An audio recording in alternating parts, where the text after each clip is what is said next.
Mesdames et messieurs, assalamu alaikum wa rahmatullah wa barakatuh. Bienvenue dans votre tour de l'actualité au sein de nos localités, des localités de Côte d'Ivoire. Aujourd'hui, lundi 22 juillet 2024, s'imbriquant au 16 Muharram 1446 Hijra. Eh bien, après la ville de Mans, Mission Salam du groupe média Al Bayan a mis le cap sur Gangoué, localité située dans la région du Bafing. Le programme radiophonique de promotion de la paix a réuni la communauté Maoka et Peul pour échanger sur deux sujets, dont le repli identitaire au vivre ensemble et des facteurs de vulnérabilité des jeunes à Gangoué. Suivons le reportage de notre envoyé spécial, Kanate Kassoum. Gangoué est une localité de la région du Bafing, à 29 km de Touba, la capitale. Ici, les populations vivent au rythme de l'islam. La nouvelle grande mosquée et l'ancienne mosquée située en plein cœur du village font la fierté des populations. Mission Salam a réuni sur l'esplanade de l'édifice religieux les communautés Maoka et Peul pour échanger sur des sujets d'intérêt commun, du repli identitaire au vivre ensemble et les facteurs de vulnérabilité des jeunes de Gangoué.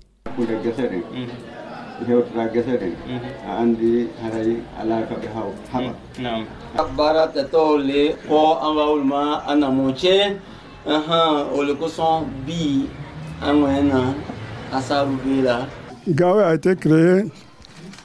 Quand Gangoué a été créé, on a créé avec les musulmans, islam.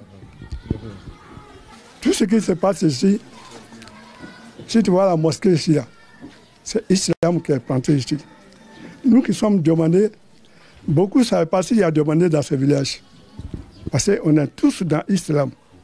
Ici au Law, depuis 1975 là-bas. L'ancienne mosquée existe depuis 1875. Au regard de sa vétusté, les enfants de Gangoué se sont donné la main pour bâtir un nouvel édifice religieux moderne avec l'appui des cadres du village. Les émissions se sont déroulées en langue locale, dont le Maoka et le Peul.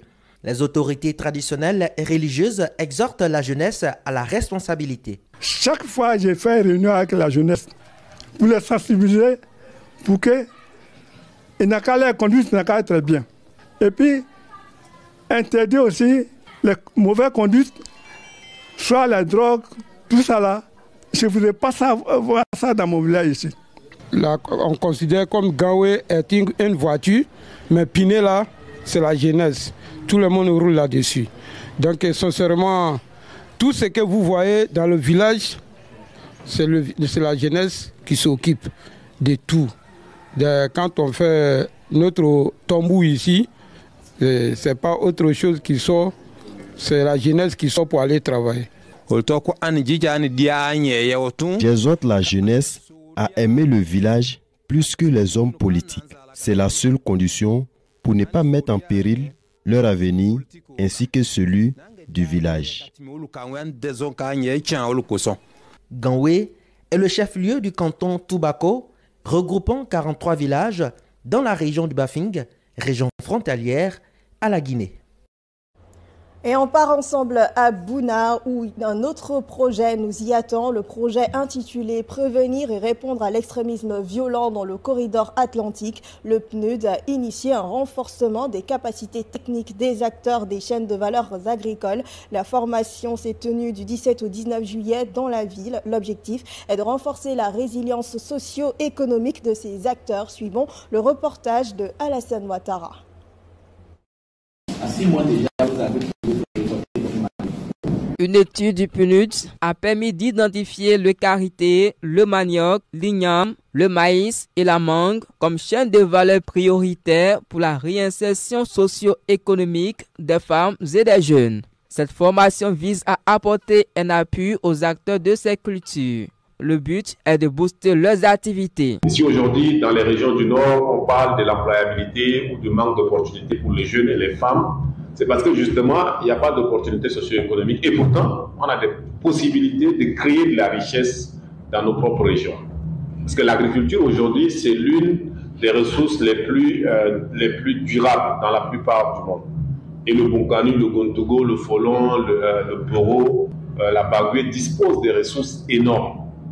mais qui sont sous-exploités. Les acteurs de ces chaînes de valeur ont été formés par les techniciens du ministère de l'Agriculture et de l'ANADER.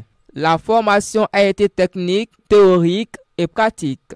Si vous avez un bon rendement, ça vous permet d'amortir vite ce que vous avez investi et d'améliorer vos conditions de vie. Mais si vous ignorez les techniques de production, c'est sûr que vous allez avoir des rendements qui ne seront pas à la hauteur et qui ne pourront pas vous permettre de pouvoir financer tout ce que vous avez engagé. Pendant ces 3 jours, les participants ont été outillés sur les techniques de production, de transformation et de commercialisation du manioc et du karité. On a appris que le manioc peut se cultiver partout en Côte d'Ivoire. On a appris encore qu'il y a plusieurs variétés de manioc. On a appris comment déjà entretenir le sol et puis pouvoir planter le manioc.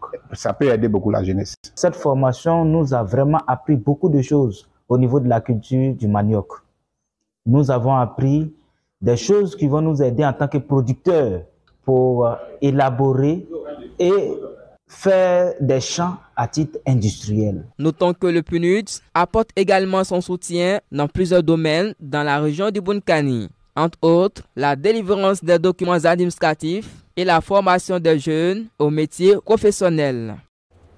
Et en bref, dans cette régionale à Korogo, le ministre de l'Intérieur et de la Sécurité, Diomandé Vagondo, a procédé samedi à l'inauguration du 2e commissariat de police de la ville. À cette occasion, il a exhorté les fonctionnaires de police à l'abnégation afin de maintenir la confiance des populations, gage de la réussite de leur mission de sécurisation des biens et des personnes. Le nouveau commissariat est construit sur une superficie de 5000 mètres carrés et est composé de violons, de cellules de garde à vue, de bureaux et d'une place d'armes. Autre information dans cette régionale, direction la Nawa, où occuper sainement la jeunesse pendant ses vacances est l'objectif que s'est assigné la team Olivier Kwadia, la team hockey. Et à cet effet, elle a procédé vendredi dernier au lancement de son tournoi de l'amitié. L'initiative vise à promouvoir le vivre ensemble et la cohésion sociale à travers le sport. On en parle avec Abraman Bari.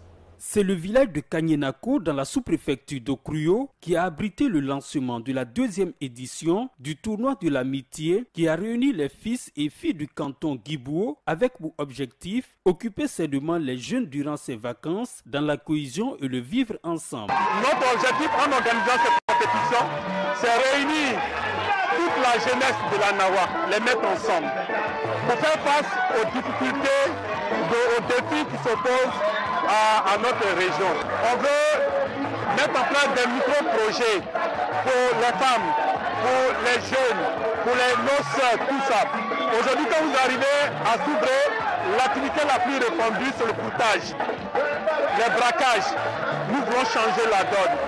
Donc nous voulons mettre la jeunesse ensemble, mettre les cadres ensemble pour qu'on puisse poser des actions pour redonner de l'espoir à notre jeunesse. Ce fut un moment pour honorer les anciennes gloires du football ivoirien de la génération 92, d'où la présence de Eugène Begreyago. Venez partager cette passion du foot avec mes jeunes frères, parce que je dis où il y a l'union, où il y a la solidarité, où il y a l'entente, un éléphant est toujours présent.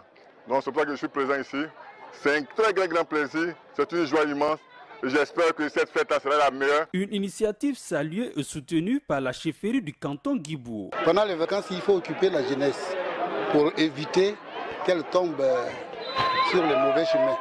Ce sont ces actions-là que nous demandons. Nous les demandons pendant les vacances pour occuper tout le monde. Il n'y a pas que les jeunes gens qui sont là. Il y a nos épouses, il y a tout le monde. Le match d'ouverture de ce lancement s'est soldé par le score d'un but partout entre Kanyenako et Ottawa. Pour ces vacances scolaires 2024, dans la région de la Nawa avec la team Olivier Kwadia, ce sont 4 compétitions de football qui vont égayer les jeunes dans les sous-préfectures d'Okruyo, Gueyo, Lilio et Dapewa. Et c'est ici que se termine notre voyage du jour. Merci infiniment de suivre le tour de l'actualité au sein de nos localités, des localités de Côte d'Ivoire. Ce journal a été préparé par toute l'équipe de la rédaction. Mariam Doucouré, on a assuré l'édition et la réalisation était l'affaire de Lassine Ouattara. Merci infiniment de votre attention. Prochain point de l'actualité sur la télévision Al Bayan ce soir à partir de 16h45. Et puis sans oublier nos éditions Grandeur Nature, le Kibarouya, le journal télévisé en langue malinké à partir de 19h. À partir de 19h30, le journal en langue française et puis tout juste après, le journal télévisé en langue arabe. Merci infiniment. On se retrouve dans quelques minutes seulement pour les midis d'Al Bayan. Wassalamu alaikum wa rahmatullah.